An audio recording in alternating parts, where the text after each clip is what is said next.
Bien, hermanos, el fruto del Espíritu.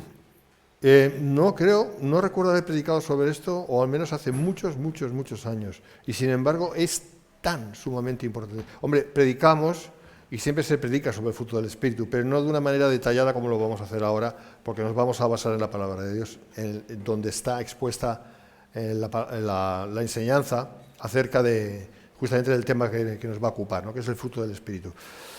Así que sin más preámbulos, nos vamos a Gálatas 5, 23, 24 y leemos la palabra del Señor. Es 22 al 24, ¿vale? 22, no, no sé por qué no he puesto el 22, supongo que será por lo mismo que dije antes la mesa, no sé, algo así. No me hagáis caso. Vamos al 22. Mas el fruto del Espíritu es amor, gozo, paz, paciencia, también se traduce por longanimidad, benignidad, bondad, fe, mansedumbre, templanza o dominio propio. Contra tales cosas no hay ley, ¿vale? Veremos qué significa esto también. Antes, a modo de preámbulo, vamos a ir diciendo algunas cosas que son también importantes. Para todo aquel creyente que ha propuesto en su corazón el agradar a Dios, no sé si eres tú, pero eso es lo que Dios demanda de nosotros, que dispongamos nuestros corazones para agradarle, porque de eso se trata. Por encima de todas las cosas. Una buena guía de compromiso es la derivada de estas palabras de Pablo inspiradas por el Espíritu. No es que Pablo un buen día se levantó y dijo, mira, voy a escribir lo primero que se me ocurra. Yo creo no, más que creo. Pablo estaba siendo dirigido por el Espíritu Santo y escribió eso dirigido por el Espíritu Santo. Y no es cualquier cosa. Y veremos que este fruto, porque veremos que no es plural sino singular, este fruto está interconectado. Pero bueno, nos vamos a ir por partes para ir entendiéndolo mejor. Por tanto, debemos entender y tener muy claro que la voluntad de Dios es que anhelemos y busquemos el que el Espíritu Santo produzca este fruto en nosotros. O sea, eso hay que anhelarlo, desearlo. O sea, si un cristiano va por la vida no anhelando el fruto del Espíritu, ya de entrada va mal. Porque claro, si no lo anhelas, ¿qué es lo que anhelas? Porque algo anhelas. Algo anhelas, siempre anhelamos algo. Y no voy a estar hablando necesariamente de anhelar el pecado, porque no, un cristiano no puede anhelar el pecado, pero anhelar cosas que pueden ser en sí, pues no malas, normales, incluso buenas, y quedarnos ahí a esa altura, la altura del betún, ¿no? Quedarnos ahí y no ir más allá. No es suficiente, porque el Señor lo que quiere es que anhelemos lo que es su perfecta voluntad. Y lo que es su perfecta voluntad, desde luego, en cuanto a carácter, está claro que es el fruto del Espíritu. ¿Me seguís? Luego veremos, pondremos alguna objeción y veremos cuál es nuestro comportamiento o cuál es nuestra respuesta muchas veces al respecto de esto. Pero vamos a ir paso a paso. Entonces, eso es lo que tenemos que pedir, que el Espíritu Santo produzca ese fruto en nosotros, que solo Él puede producir, está claro, pero que nosotros debemos desear y pedir y hacer nuestra parte, como no puede ser de otra manera. Vamos primeramente a encarar los desafíos que tenemos al respecto de estas cosas. Por eso he escrito aquí, no somos buenos jueces de nosotros mismos. No somos buenos jueces de nosotros mismos. Lo sabemos, ¿verdad? Es muy fácil contentarnos como somos, es muy fácil. Esto es lo más fácil que hay. Es que yo soy así. Es que mi familia es así, ha sido así o es así, y yo soy como mi familia, porque claro, mi padre era así, mi madre, lo que sea. Es que yo soy así. Incluso algunas veces, se puede decir algo mucho peor, es decir, y no voy a cambiar, ¿no? Sí, eso se ha oído, y no voy a cambiar, yo soy así. Pues no ha lugar. Otros dicen, no, es que yo soy ya muy mayor, entonces yo ya no voy a cambiar, es imposible. Entonces, ¿eres mayor que el Espíritu Santo? ¿Cómo? Claro, o sea, ¿eres mayor que Dios? ¿O cómo es eso? ¿De edad, quiero decir? Ah, que no, ¿verdad?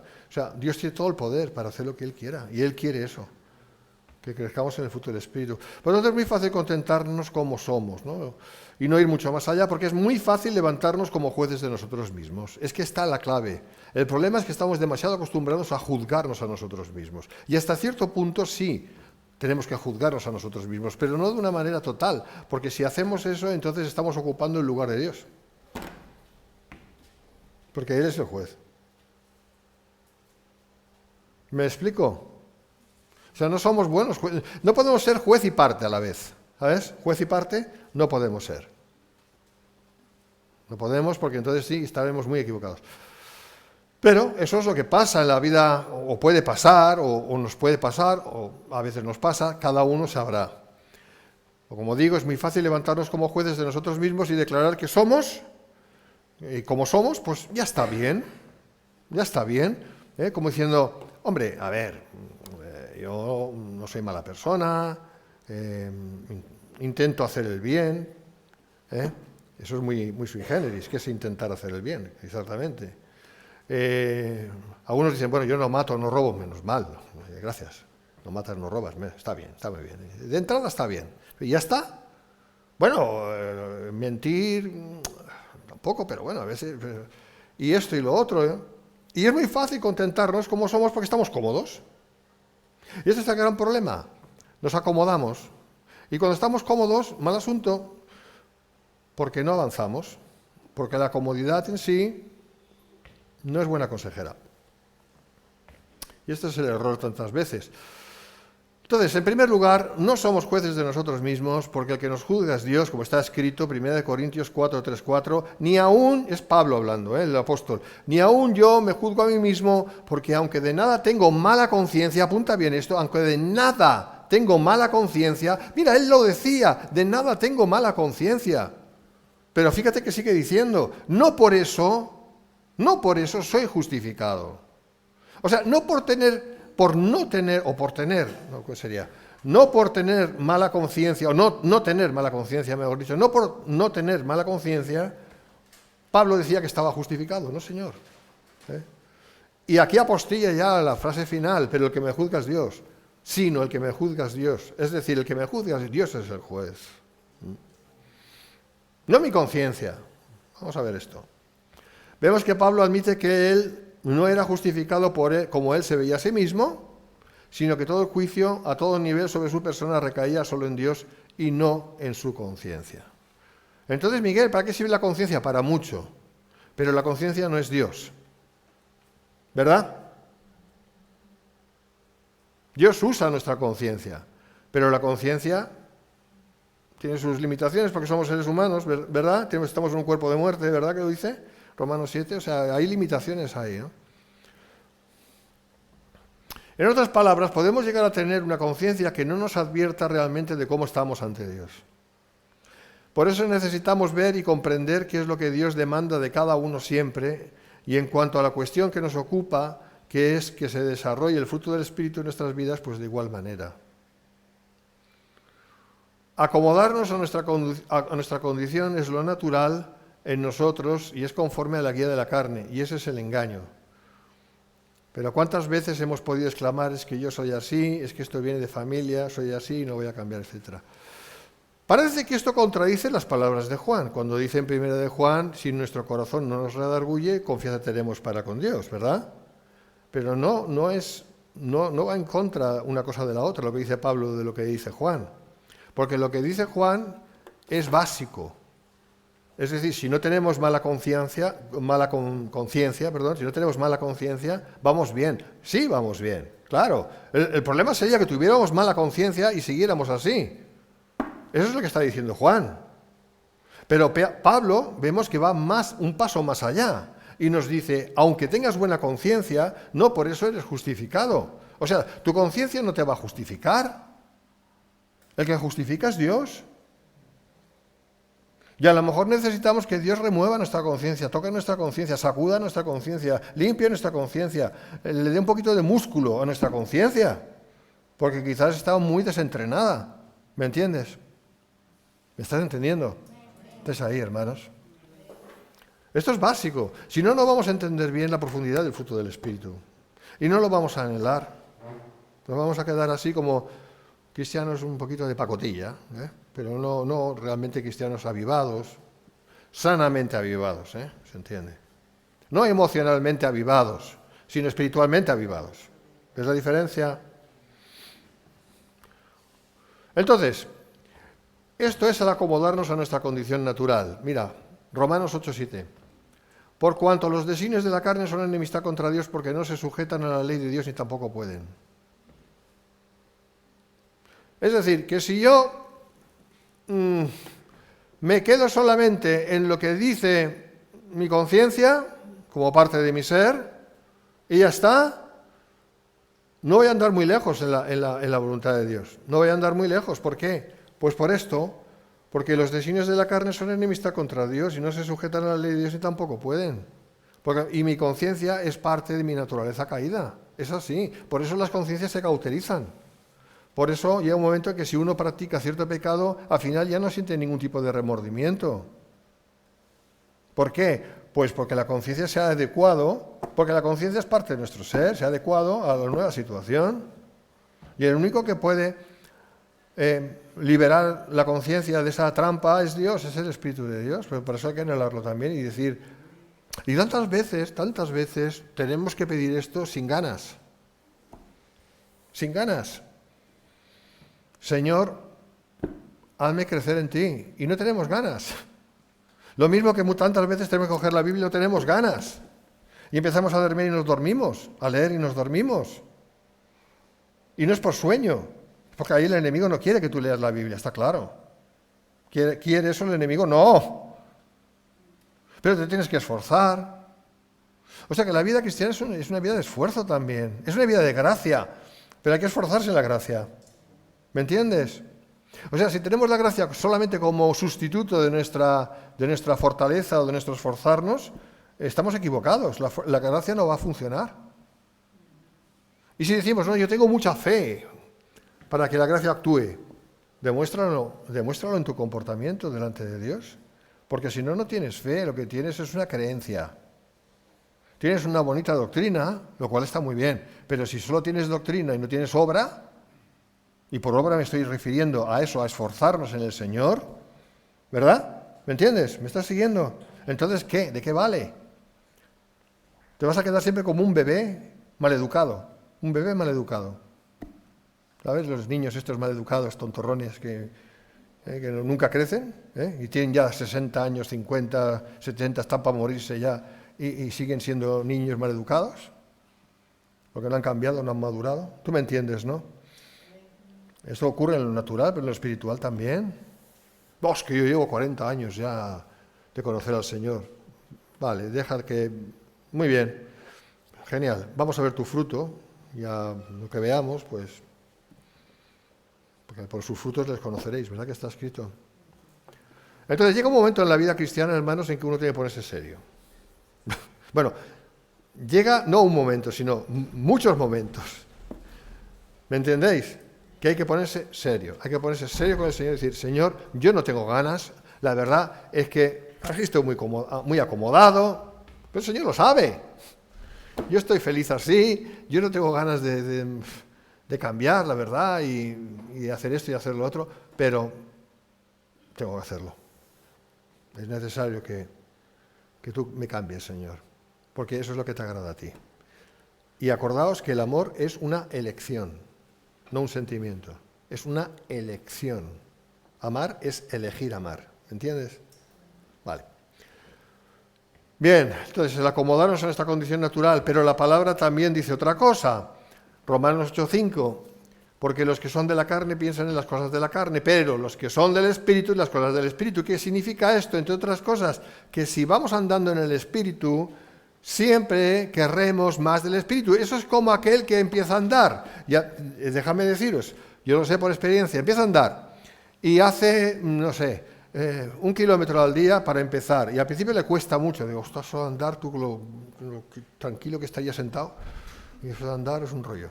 Pero la siguiente vez que anda ya mejor. Y cada vez que sale a andar, tiene más ganas de andar. Y al final es una sana rutina de querer andar. Te digo andar porque es una experiencia personal. Puede ser otras cosas, ¿vale?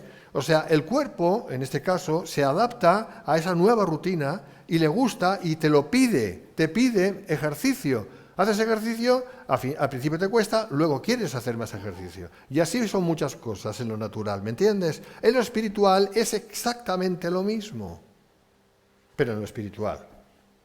Los que son del Espíritu, es decir, los que han nacido de Dios y quieren eso y desean eso y siguen ahí, piensan en las cosas del Espíritu y cada vez ya tienen menos ganas de perder el tiempo en cosas que no sirven para nada. ¿Me explico? Vale. Siendo verdaderos hijos de Dios, podemos decidir pensar y ocuparnos en las cosas del Espíritu, no basados en nuestra naturaleza caída, por supuesto, sino en el poder de Dios, sabiendo, cito Gálatas 5:24, sabiendo esto, que nuestro viejo hombre fue crucificado juntamente con él. Esto es un hecho. Esto no es algo que tiene que ocurrir. Esto ocurrió.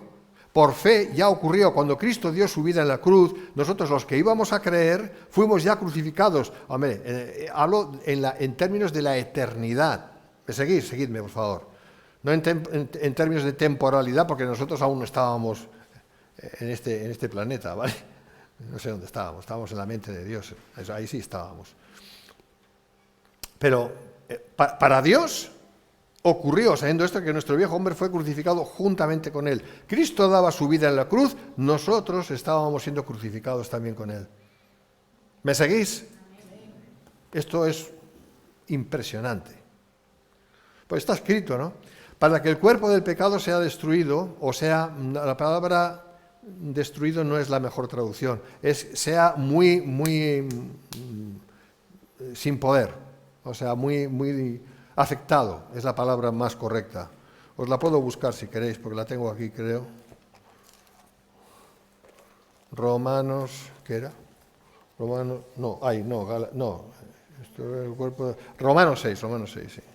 Dije Gálatas antes, no, perdona. Sabiendo esto, que nuestro viejo hombre fue crucificado, esto es Romanos, sí. Luego Gálatas. Es como lo de la pared, lo de la mesa, ¿sabes? No sé. Es preocupante ya. Sí, es el verbo katargeo en griego, que significa quedar impotente. Esta es la mejor traducción, si la quieres apuntar. Cuando dice, para que el cuerpo del pecado sea destruido, no, para que el cuerpo del pecado sea dejado impotente. ¿Por qué no es buena la traducción destruido? Porque nuestro cuerpo no ha sido, nuestra naturaleza caída, ¿se entiende? Aún no ha sido destruida, aún la tenemos. ¿Me entiendes? Por eso la vida cristiana es una vida de pelea constante. ¿Me entiendes? Esta es la traducción de la Reina Valera, no es la mejor traducción. Katargeo significa para que quede sin poder, quede impotente, la naturaleza caída, ¿no? En este caso Pablo le llama el cuerpo del pecado. Quede ahí, porque ¿quién no peca, hermanos? Si estuviera destruido ya no pecaríamos. ¿Me entiendes? ¿Me seguís? No os durmáis, por favor. Vale. A fin de que no sirvamos más al pecado. Romanos 6. Porque los que son de Cristo han crucificado la carne con sus pasiones y deseos. Crucifixión. No está hablando necesariamente del momento en cuando Cristo murió en la cruz, sino del momento en que Cristo estaba crucificado y aún no había muerto. Así estamos nosotros espiritualmente, en cuanto a nuestro cuerpo de muerte, cuerpo de pecado. ¿Me seguís? Si nosotros queremos avivar este cuerpo y nos queremos bajar de la cruz, lo podemos hacer. Pero eso es un gran error, ¿verdad? Por eso hay cristianos que pecan aquí, vuelven a pecar allá y están así picoteando. ¿Os dais cuenta? Pero la palabra de Dios nos insta a permanecer en la cruz, espiritualmente hablando, para que el cuerpo de pecado quede impotente. ¿Amén? Y podamos tener victoria sobre las tentaciones. ¿Me seguís? Enseñanza muy útil para los muy jóvenes, o jóvenes, y mayores. Y muy mayores, para todos, porque uno es una cosa, otro es otra. Vale. Entonces, en todo este proceso de vida tendremos lucha, porque el enemigo de nuestras almas se va a oponer siempre, pero tengamos siempre presente el siguiente principio, 1 Juan 4:4. Hijitos, vosotros sois de Dios y los habéis vencido, porque mayor es el que está en vosotros que el que está en el mundo. Amén. Mayor es el que está en nosotros que el que está en el mundo. ¿Quién está en el mundo? El maligno. El mundo entero está bajo el maligno. 1 Juan 5:19a. Pero aquí dice que nosotros somos de Dios. También lo dice en el inicio de ese versículo que he mencionado. Y aquí lo que dice es que mayor es el que está en nosotros. ¿Quién está en nosotros? Dios. Amén. Así que no hay excusa. Tenemos todo el poder. no nuestro, el de Dios, para vivir vidas que agraden a Dios. Amén. Y Juan 16:33, estas cosas os he hablado para que en mí tengáis paz. Aleluya. ¿Quién no quiere esa paz? ¿Verdad? En el mundo tendréis aflicción, pero confiad, yo he vencido al mundo. Amén. Está hablando de lucha. Tendréis aflicción.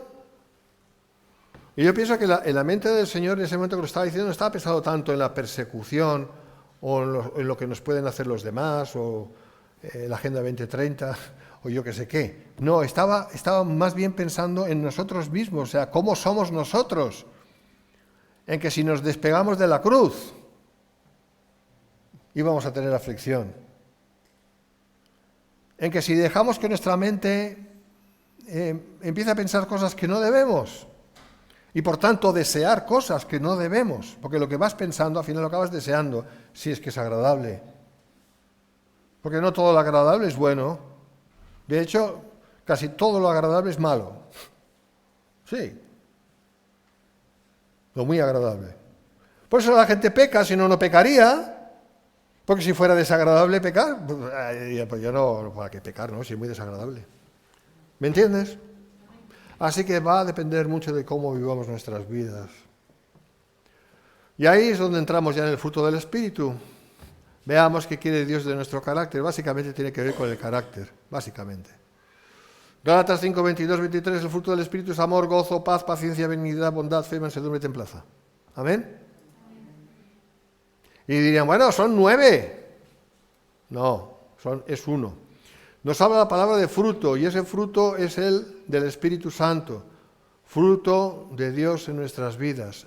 Las 9 virtudes, por llamarle virtudes, que le puedes llamar como quieras, sí, yo le he llamado virtudes, no son frutos en plural, sino que son fruto en singular.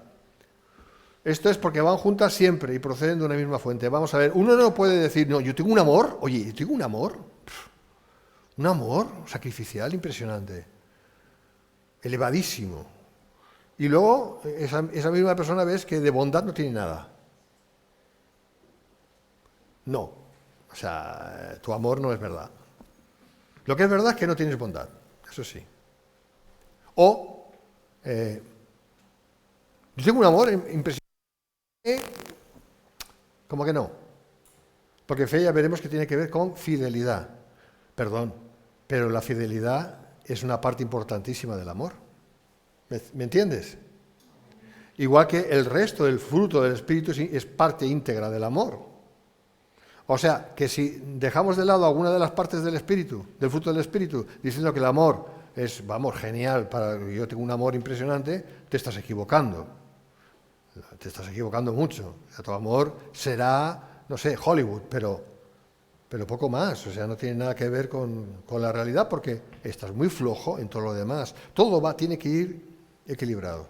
Y en la medida en que va equilibrado, que va balanceado, que es más o menos la misma cosa, ahí es donde también el amor está igual.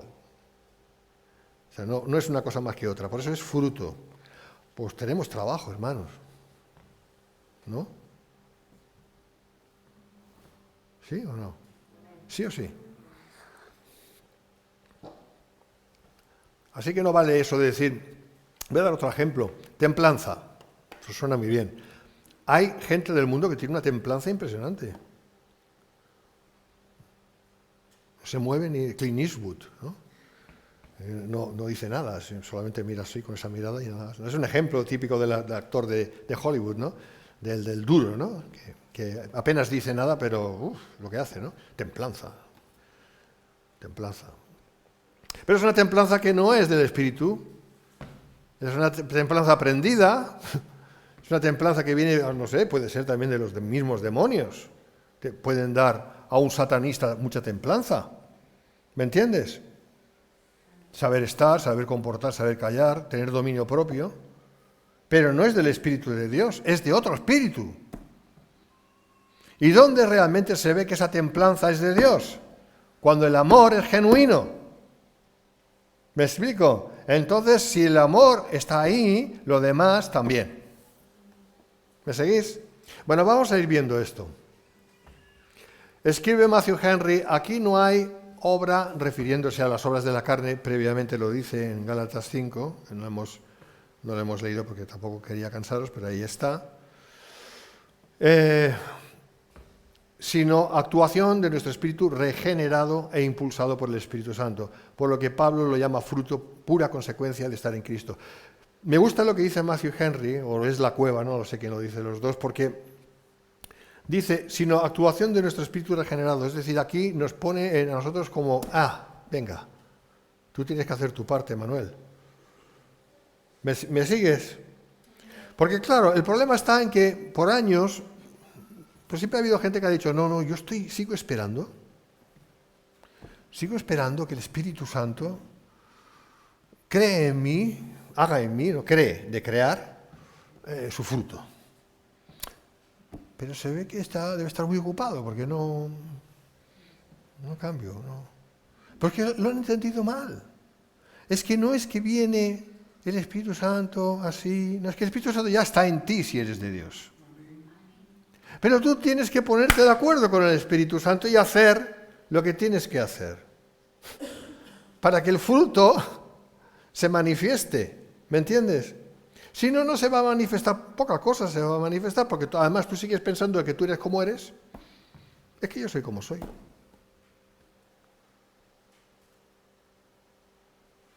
Hermanos, yo os digo esto y me lo digo a mí mismo, ¿qué os pensáis? Aquí nadie es maestro de nada en cuanto a estas cosas. Pero es así, seamos sinceros, ¿verdad? Si uno sigue ahí como diciendo, no, es que yo soy así, ¿no? Cambiar, Bueno, entonces, ¿cómo el Espíritu Santo va a crear su fruto en ti si tú ya le estás diciendo no? Tú le estás diciendo no. Y ahí es donde algunos dicen, no, el Espíritu Santo es caballero. Mira, el Espíritu Santo es Dios, ¿vale? Mucho más que caballero. Pero todo funciona a través de la fe. Y la fe, para que sea fe, es a través de la obra. Porque si no, no es fe, ni es obra, ni es nada. No estoy hablando de salvación, estoy hablando de santificación. ¿Me seguís? La salvación sí es de Dios al 100%. Pero no estoy hablando de salvación, estoy hablando de santificación personal. Lo que nos toca a cada uno hacer mientras estamos en este cuerpo. ¿Me seguís? Pues vamos a ir viendo. MacArthur lo define de una manera más sencilla. Él dice, el fruto del Espíritu se corresponde con las actuaciones piadosas, la palabra un poco, que caracterizan la vida de los que pertenecen a Dios por fe en Cristo y poseen el Espíritu de Dios. El Espíritu produce fruto que consiste en 9 características o actitudes que se conectan de forma inextricable entre sí, que es lo que estaba diciendo. Forman una red y no se pueden separar. Por eso es el fruto. El otro lo enfoca más en nuestra obra. MacArthur trae un equilibrio y dice, es el poder del Espíritu Santo obrando. Pero claro, es que son las dos cosas. Nosotros son 4. Las dos cosas. Amén. El Espíritu de Dios y nuestro Espíritu que tienen que estar de acuerdo. En la práctica. No solamente en la teoría. No, aquí en la cabeza. Eso es muy fácil. Yo conozco la doctrina. Muy bien, genial, conoces la doctrina, pero tienes que ponerla en práctica. Si no, ¿de qué vale que la conozcas? Te acusa. El conocimiento sin obra te acusa. Te está diciendo, tú lo sabes, pero no haces nada. ¿Te das cuenta? Bueno. Por tanto, el fruto es uno solo, como un racimo de santas disposiciones que brotan y se desarrollan al mismo nivel. Qué bonito. En otras palabras, al crecer el amor, crecen también el gozo, la paz y todos los demás. Es una santa interconexión, por eso es fruto. Empezamos. No nos va a llevar mucho tiempo, hermanos. Bueno, yo he añadido un poquito más de fruto, porque ya... No, es broma. Amor, más el fruto del Espíritu es amor. ¿Lo dice, verdad? Es amor, vale. Una de varias palabras griegas que se traducen por amor es ágape y se refiere al amor por elección de la voluntad y no al amor emocional, lo cual es muy sencillo. Estoy enamorado. Eso es muy fácil, porque las emociones, pero, ¿y está bien? Bueno, si está bien encaminado, está bien. ¿Pero define algo? No, porque hay mucha gente muy enamorada y a los 2 meses se han desenamorado. Y han dicho, mira, si te he visto no me acuerdo. Ya está. Pero estábamos casados, sí, pero Total, los papeles, ¿qué nos unen los papeles? Es la típica excusa, ¿no? Estoy hablando de gente del mundo. Entonces se casaron porque estaban muy enamorados, muy ilusionados. Pero claro, eso no... Está bien, genial, pero ¿es suficiente? No, ¿por qué? Porque antes hay que tomar la decisión de amar sacrificialmente. Y eso es una elección. Mira, Dios escogió a Israel, Israel no valía en sí mismo nada. Un pueblo que de verdad era para cogerle y decir, mira, pero Dios escogió amar a Israel. Y nos lo pone como ejemplo, que Él hace lo mismo con nosotros. ¿Verdad? Por lo tanto, es una elección. Por tanto, no estamos hablando aquí, cuando hablamos del fruto del Espíritu, en el sentido del amor, no estamos hablando del amor emocional, de la atracción física o del lazo natural familiar, que también parece que es muy arriba. Déjame decirte, cualquier hijo de vecino tiene ese tipo de amor por sus hijos. O sea, que no es nada del otro mundo, ¿me explico? Porque es natural, porque es un don de Dios a la humanidad, incluso a los animales, que la madre protege a sus crías, ¿verdad? ¿Me entiendes? Entonces, está bien, es necesario, pero no estamos hablando de eso, estamos hablando de algo mucho más elevado, porque es una elección. Elegimos amar. ¿Amén? Por eso es sacrificial. Y desde luego os puedo decir que esto es un arma letal contra el egoísmo. ¿Tú quieres liquidar tu egoísmo? No, yo no soy egoísta. Bueno.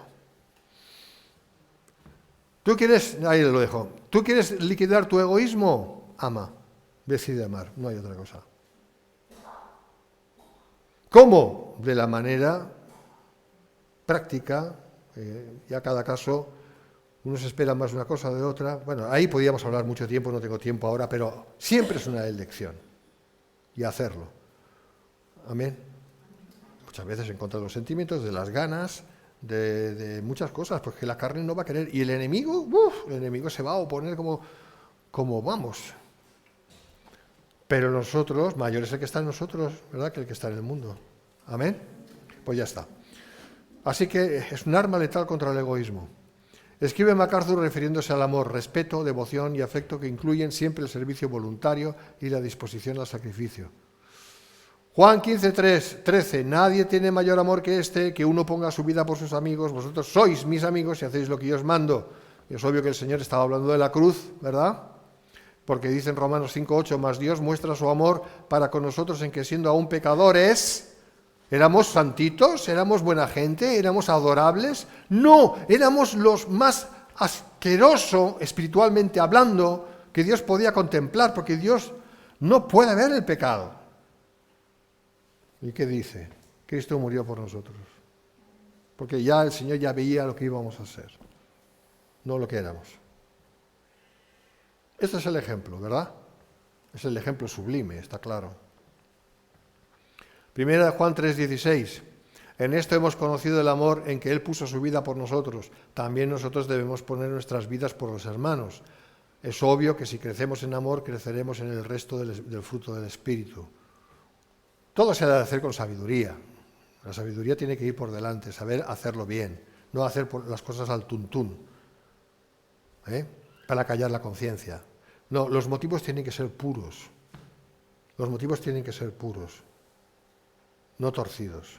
¿Me explico? A la hora de elegir amar, tiene que ser puro el motivo, no torcido. Bueno, tenemos el gozo. Podríamos hablar mucho más del amor, pero hablemos del amor. No, lo vamos a dejar ahí. El gozo, más el fruto del Espíritu es gozo. ¿Vale? ¿Mi gozo en un pozo? No, el gozo. El gozo como fruto del Espíritu no parte del alma, sino es una simple alegría del alma, que está muy bien, pero es pasajera. Depende si te duele o no el vientre, entre otras cosas. Sí, claro, la alegría del alma es así. ¿Me seguís? O si hoy te has levantado bien o no te has levantado bien, o si yo qué sé. No, está bien tener alegría, claro que sí, toda la que queráis. Para vosotras toda, y para mí también, claro que sí, pero no es gozo, es otra cosa. La alegría del alma es alegría de la psique, del alma, pero no es la alegría, por decirlo así, o la paz, ahí tiene varios sinónimos, que procede del hombre interior, obra del Espíritu de Dios. ¿Me seguís? Por lo tanto, el gozo como fruto del Espíritu no parte del alma, sino del hombre interior. Es un sentir muy profundo, es más que un sentir, ¿vale? Pero es que humanamente, ¿cómo lo definimos? Es complicado. Y auténtico, basado en las promesas divinas que jamás cambian porque son realidades espirituales eternas. Es decir, el gozo está por encima de todo. Como el amor está por encima de todo, el gozo también. No depende de. Pero ¿estás gozoso, hermano? Es que hoy no estoy muy gozoso porque... No, dirás que estás triste, pero el gozo interior lo tienes que tener si eres de Dios. ¿Se puede acrecentar? Claro, y es que es lo que hay que hacer, pero en la medida en que crezcamos en amor, también crecerá nuestro gozo. El amor es el que va adelante en todo lo demás. Escribe MacArthur, es una conciencia de bienestar experimentada por la persona que sabe que todo está bien en su vida por virtud de su relación con el Señor. Tiene tranquilidad en Dios. Eso produce gozo. 1 Pedro 1:8, a quien amáis sin haberle visto, en quien creyendo, aunque ahora no lo veáis, os alegráis con gozo inefable y glorioso. El gozo es derivado de una fe auténtica. Obviamente la antítesis del gozo, lo contrario del gozo, es el sentimiento que produce una mala conciencia. Si uno tiene mala conciencia, ¿cómo va a tener gozo? El gozo está apagado, porque también está apagado el espíritu. Este inefable gozo no es el producto de las circunstancias favorables, lo cual sería la alegría del alma, porque ocurre aún en las circunstancias más difíciles, dolorosas y severas. Ahí es donde tiene que haber ese gozo interior. Si no, algo no anda bien. El gozo es un don de Dios y como tal no debemos fabricarlo de manera artificial. Hay algunos que van sonriendo así siempre, y es el gozo del Señor. No, es que es una impostura. Tienes esto impostado. No es verdad, porque hubo momentos que el Señor lloró, ¿verdad? Y sin embargo el gozo del Espíritu estaba en Él. ¿Me entiendes? No debe ser impostado, sino que debe fluir por fe, tomando la decisión de deleitarnos en Él como bendición que poseemos. El gozarse en el Señor es una decisión también. Regocijaos en el Señor siempre, otra vez digo, regocijaos. Parte de una decisión personal también, no digo únicamente, pero digo también, por lo que dije antes. Es que el Espíritu Santo no hace nada. Yo no sé, llevo ya 40, 50, 70, 100 años de cristiano y aún no... No, es que tú no has entendido nada. Tú no has hecho tu parte. Esto a su vez, como es evidente, está muy coligado con el dominio propio y la templanza, el gozo. Romanos 14:17, porque el reino de Dios no es comida ni bebida, sino justicia, paz y gozo en el Espíritu Santo. Este es el reino de Dios. ¿Dónde está el reino de Dios? Aquí en el mundo, en tu vida y en la mía. Únicamente. Porque el reino de Dios aún no ha sido establecido en este mundo. Por eso dice la palabra, sabemos que somos de Dios. Y el mundo entero está bajo el maligno. ¿Ok? Es muy importante ubicarnos espiritualmente, saber dónde estamos, para realmente estar en la verdad. Así que el gozo es la manifestación de fe de que Dios está en control de todo. Paz. Eirene en griego, no tiene nada que ver con la otra. Mas el fruto del Espíritu es paz. Esa paz es la calma interior que viene como resultado de la confianza. Confianza es siempre una palabra que está ahí, un concepto que está siempre ahí en la vida cristiana. Confianza, confianza, confianza, confianza, confianza. ¿En quién? En Dios. Esa paz es la calma interior que viene como resultado de la confianza total de sabernos aceptos en el amado. Cuando sabemos que somos aceptos en el amado, y eso es algo que Dios te dice a tu hombre interior, ahí es donde está la paz. No importa lo que va a pasar. ¿Qué más da? Que la Agenda 2030, genial, ya se acabará. Si cuando venga el Señor se acabará todo esto. ¿Que quieren quitarnos el dinero físico? Muy bien, que nos lo quiten. ¿Qué más? ¿Que viene esto, que viene lo otro, que vienen los apagones? Vale, pues ya está. Pues ya encenderemos velas. O ya veremos qué hacemos.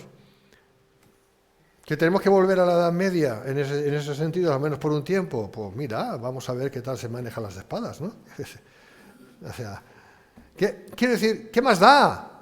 En definitiva, ¿qué más da si Dios está con nosotros? ¿Me entiendes? Eso no quita que en lo natural nos preparemos, hagamos lo que esté en nuestra mano hacer, claro que sí, pero ante todo, la paz. O sea, la paz no excluye nada, ¿vale? La paz no es dices, ay, tengo paz, no voy a hacer nada, ya está. No, tú eres tonto. O sea, tú no has entendido lo que es la paz. La paz, justamente, la paz de Cristo en tu vida, lo que hace es que tú puedas pensar con mayor lógica, que puedas decir, hombre, pues en realidad, oye, mira, desde la paz, no desde la ansiedad del afán, sino desde la paz, puedes decir, pues mira, no iría mal que tuviéramos en casa unas cuantas botellas de agua, o unos cuantos botes de legumbres extra, o más que eso, o lo que sea. Porque, por si acaso, esto no está peleado con la paz. Esto es resultado de la paz. La paz te hace pensar. Es un ejemplo. Porque vemos que estas cosas van a pasar en este mundo. Hermanos, esta era se acaba, eso lo sabemos. No el mundo, la era, el tiempo, se acaba. Porque viene el reino. Pues gloria a Dios, y lo que queremos es eso. Los que se querían casar antes de que viniera el Señor, pues ya lo han hecho. Ahora ya no hay excusa. Sí, bueno. Bueno, hermanos, sigo. Así que como ocurre con el gozo, la paz no tiene que ver con las circunstancias temporales, ni con las circunstancias físicas. Por nada estéis afanosos, sino sean conocidas vuestras peticiones delante de Dios en toda oración y ruego con acción de gracias, y la paz de Dios, que sobrepasa todo entendimiento, guardará vuestros corazones y vuestros pensamientos en Cristo Jesús. Es la paz la que tiene que guardar nuestros pensamientos, no el afán. Y tenemos una lucha, y yo primero, tenemos una lucha. Nuestros pensamientos tienen que ser controlados por el fruto del Espíritu, en este caso la paz de Cristo. Y es una lucha, porque venimos muy mal ejercitados muchas veces, con muchos años de no estar ahí pendientes de eso. Hablo en general, estoy generalizando. Y necesitamos que sea la paz de Cristo la que tome lugar en nuestra mente. Lo cual no nos quita el entendimiento de las cosas. Nos ayuda a pensar con mayor claridad. Amén. Otra vez la paz viene como resultado de esperar en Dios, por tanto es un asunto de fe también. Paciencia. ¿Cómo se mide el amor? Por la paciencia. Es que no sé cuánto amor tengo, cuánta paciencia tienes, que eso lo sabes. Muy poca, pues ya está. Ya te has contestado a ti mismo. Es que es así. ¿Tú te imaginas a Dios impaciente? Dios en el cielo diciendo, Miguel, ya está bien, ¿no? Esto no puede ser. Estoy entrando en ansiedad. Yo soy Dios, no puede ser. No. O sea, no nos podemos imaginar algo así, ¿verdad que no? Eso ya estoy haciendo un poco de parodia. O sea, es imposible. Sin embargo, Dios quiere que yo cambie. Dios quiere que tú cambies, no solamente yo, que todos cambiemos. Pero ¿cómo lo hace Dios? Con mucha paciencia. ¿Por qué? Porque Dios es amor. Así que la paciencia es el termómetro para saber cuánto amor tenemos. Bien, se refiere a la capacidad para soportar ataques infligidos por otros. Si lo quieres definir, si lo quieres saber, ¿qué capacidad tienes tú para soportar los ataques de los demás? Y a la disposición de tranquilidad para aceptar o lidiar con situaciones irritantes o dolorosas. Necesitamos mucho fruto del Espíritu, hermanos. Pero aquí no estamos hablando de flema, porque la flema muchas veces es manera de ser. Los ingleses son flemáticos, por regla general. No se ponen nerviosos. Yes. Pero eso es fruto del Espíritu. Pues no. Es solamente una característica de su temperamento, de su forma de ser, pero no necesariamente es fruto del Espíritu. Hombre, hay cristianos, ingleses cristianos, que sí tienen el fruto del Espíritu y por lo tanto tienen mucha paciencia, pero no estoy hablando de eso, estoy hablando en términos generales, ¿no? El español tiene fama de ser fogoso, acalorado, pues el inglés todo lo contrario.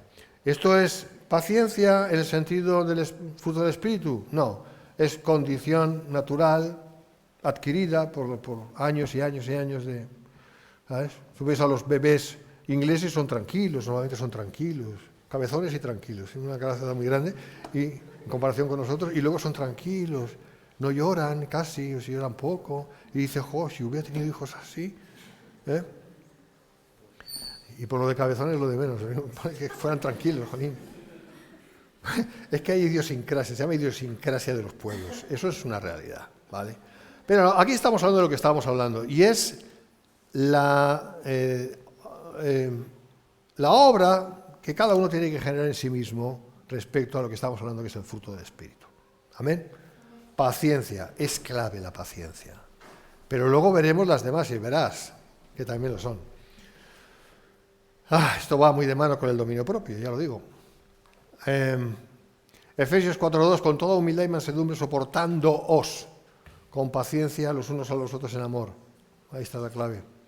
Si nos damos cuenta, en este versículo tenemos a la vez las tres virtudes del fruto del Espíritu, mansedumbre, paciencia y amor. Que cuando hablemos de la mansedumbre, agárrate. Benignidad, bueno, todo el mundo sabe sonreír, ¿no? Bueno, mas el fruto del Espíritu es benignidad, también llamada gentileza, ser amable.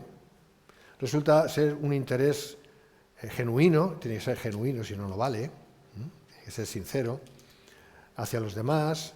El trato hacia ellos con amabilidad, buen deseo, pues tiene que ser real, no tiene que ser fingido. Hoy en día hay mucha gente amable y mucha gente aparentemente benigna, pero si no tiene el Espíritu de Cristo es impostado. No, tiene que ser real, tiene que ser del Espíritu de Dios y por tanto tiene que ser genuino. ¿Me explico? Vale. Porque el siervo del Señor no debe ser contencioso, sino amable para con todos, apto para enseñar, sufrido. Como siervos del Señor, que somos todos los creyentes, y no solo aquellos que ostentan una responsabilidad pastoral, que también se nos insta a proceder como hemos leído. Ahí está. Bondad, pues también, dice que el diablo se viste como ángel de luz, ¿no? Se disfraza.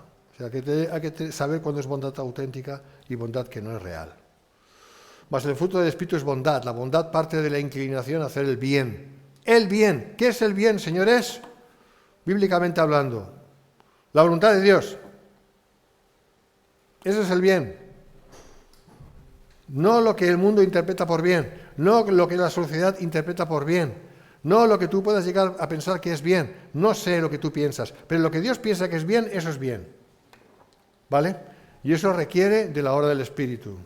Porque requiere también de mucha sabiduría para saber discernir si aplicar bondad o no aplicar bondad, o sencillamente dejar las cosas como están. ¿Me entiendes? Porque Dios no nos llama a ser ingenuos, sino conocedores, sabedores de lo bueno. ¿Vale? Es la excelencia moral y espiritual que se manifiesta en la iniciativa de emprender actos de amor ágape. Yo diría que sería el amor puesto en práctica, ¿no?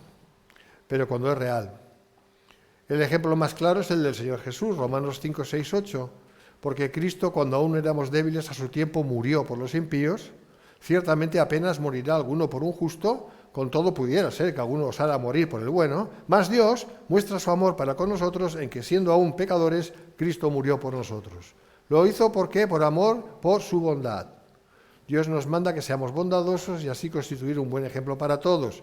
Gálatas 6:10. Así que, según tengamos oportunidad, hagamos bien a todos y mayormente a los de la familia de la fe. Ahí están las prioridades. Primera de Tesalonicenses 11:12. Por lo cual, asimismo, oramos siempre por vosotros para que nuestro Dios os tenga por dignos de su llamamiento y cumpla todo el propósito de bondad y toda obra de fe con su poder, para que el nombre de nuestro Señor Jesucristo sea glorificado en vosotros y vosotros en Él, por la gracia de nuestro Dios y del Señor Jesucristo. Obviamente, como dije antes, la bondad bien entendida deberá ser precedida de la sabiduría pertinente. No se trata de a tontas y a locas hacer cosas de pretendida bondad, sino hacerlas con cabeza, sabiendo que realmente esa es la voluntad de Dios. Fe, pistos en griego, mas el fruto del Espíritu es fe. En este caso hablamos de fidelidad, es un aspecto de la fe. Y se refiere a conducirse como una persona leal y digna de confianza. ¿Vale? Eso es lo que significa aquí. Mansedumbre. Mansedumbre. Con la iglesia hemos topado, don Sancho. Mansedumbre. Mas el fruto del Espíritu es mansedumbre. La mansedumbre es una combinación de humildad, amabilidad, paciencia y templanza. Pero tienen que ser reales. No busca la venganza ni la retribución ante la ofensa. Los tercios de Flandes no entrarían aquí. No eran mansos. La mansedumbre, tenerlo bien claro, la mansedumbre es muy fuerte. Es muy fuerte. Se requiere ser muy fuerte espiritualmente para ser realmente manso. Se puede confundir con cobardía o pusilanimidad, pero no es esto, sino todo lo contrario. Porque un manso es, te agreden y tú estás tranquilo, confiando en Dios. Te agreden. A ver, estoy hablando generalmente, ¿no? Muchas veces no tienes por qué ser agredido, ni tienes que permitir ser agredido, pero vamos a decir que Dios permite, ¿vale? Que Dios permite. Pues la mansedumbre está por encima de eso. Las agresiones, no penséis en físicas, pensad en verbales. Porque tú eres esto y esto y esto. ¿Y cuál es la reacción nuestra? Pues tú eres más. Y además, más. Y además, mucho más que más. ¿Verdad? Esto es lo contrario a la mansedumbre. La mansedumbre tampoco es ser estoico, ¿no? Como aquel que ni siente ni padece. O sea, es que realmente es el poder del Espíritu Santo en la vida de un cristiano, que hace estar ahí con tranquilidad y en perfecto control de la situación. Así fue Jesús a la cruz. Jesús fue así a la cruz. Porque la mansedumbre se somete a Dios, se dispone a ser enseñada, espíritu de aprendiz, considera a los demás. Mansedumbre, ¿vale? Parece cobardía, no lo es. Todo lo contrario. Templanza, mas el fruto del Espíritu es templanza. También se conoce como dominio propio, va de la mano también con la mansedumbre. Y se entiende, cuando es del Espíritu de Dios, y se entiende aquí como la capacidad para restringir y controlar las pasiones y los apetitos. 1 Corintios 9:25, todo aquel que lucha de todo se abstiene, ellos a la verdad para recibir una corona corruptible, pero nosotros una incorruptible. ¿Vale? O sea, si los atletas se estaban absteniendo para tener una coronita de laurel, nosotros con mayor motivo tenemos que abstenernos de muchas cosas para obtener una mayor ventura o recompensa en el reino de los cielos. Contra tales cosas no hay ley. ¿Qué significa esto? Lo hemos leído tantas veces. Contra tales cosas no hay ley. No entiendo. Pues ahora lo vas a entender. Eso significa que si un hijo de Dios anda en el Espíritu y consecuentemente manifiesta su fruto, no necesita una ley externa para deducir las actitudes y la conducta que agradan a Dios. Cumple la ley en sí mismo, por tener a Cristo en sí mismo. ¿Amén? ¿Tenemos trabajo, hermanos?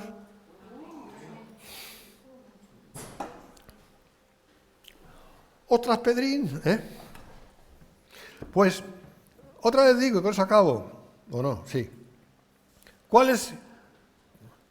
How big is your love? ¿No? ¿Cómo es la canción esta? How deep is your love? ¿Cuán profundo es tu amor? Pero hablando de how deep is your love? Hablando del amor verdadero, ¿no? El amor ágape, del que estamos hablando, sacrificial.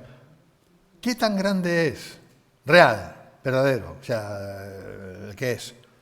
Pues tan grande como sea la mansedumbre, tan grande como sea la paciencia, tan grande como sea la templanza. Porque si vamos fallando en estas cosas, nuestro amor también falla. ¿Me entiendes? Así que tenemos que tener un equilibrio en lo que es el fruto del Espíritu. Y para tener ese equilibrio necesitamos ponernos delante del Señor, hermanos, y decir, Señor, quiero que hagas esto. Me va a costar porque esto va en contra de mi carne, de mi conciencia incluso, pero de mis sentimientos, de mis emociones, de cómo yo soy, de cómo vengo de parte de la familia que vengo, de mi egoísmo.